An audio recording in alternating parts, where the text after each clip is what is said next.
Doctor ইনু সরকারকে বলবো, নির্বাচিত সরকারের উপর আমাদের কোনো আস্থা নাই। আমরা নির্বাচিত সরকারের উপর কেন আস্থা নাই? কারণ আমরা 1991 সালে দেখেছি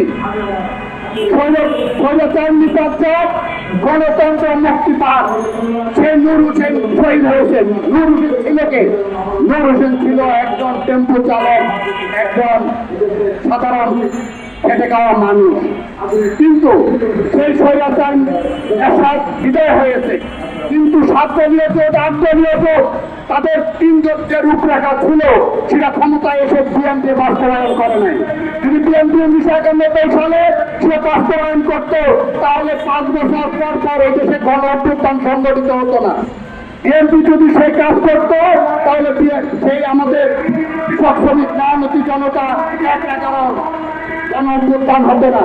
2011 সালে এদেশে কি হয়েছিল আমরা সবাই জানি। নদী বৈঠা দিয়ে এদেশের সাধারণ মানুষ কৃষক শ্রমিককে পিটিয়ে হত্যা করেছে। তারা করেছে নির্বাচিত সরকার, তারা করেছে আওয়ামী লীগ বিএনপির বিরুদ্ধে করেছে, বিএনপি আওয়ামী লীগের বিরুদ্ধে করেছে।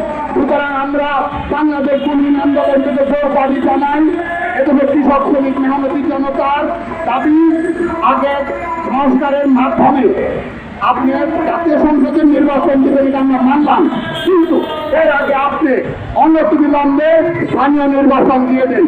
স্থানীয় নির্বাচন না দিলে আমাদের কৃষক শ্রমিক মেহনতি জনতা তাদের অধিকার থেকে বঞ্চিত হয়। তাদের অধিকারটাকে কি? তাদের অধিকার হলো কোনো মানুষ যদি মারা যায় তার মৃত্যু সনদ লাগে, কোনো সন্তান যদি জন্ম হয় তার জন্ম সনদ লাগে, কোনো মানুষ যদি এদেশে যদি বিচার সালিশ করতে হয় তাহলে জনপ্রতিনিধি লাগে।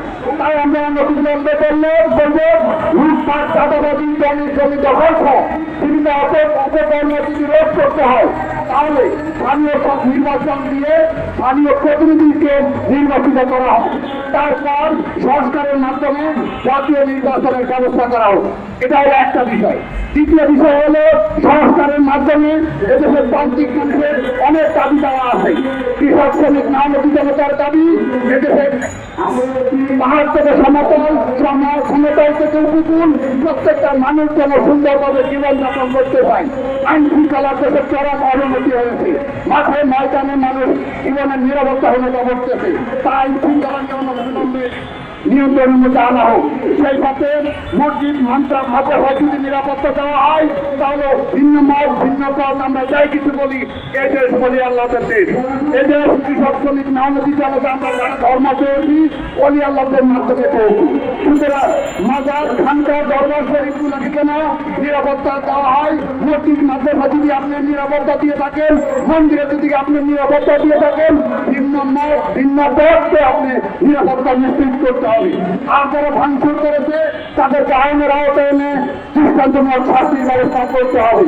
কারণ এই যে 1971 সাল স্বাধীনতা যুদ্ধ হয়েছে, সকল ধর্ম মতকে সমানভাবে সম্মান দেখাবে এবং এই দেশ হবে একটি অভয় আশ্রম।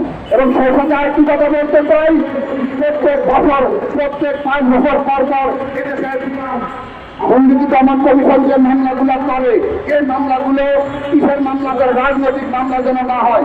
সত্যিকারে যারা অপরাধী তাদের বিরুদ্ধে যেন অপরাধ করা হয়।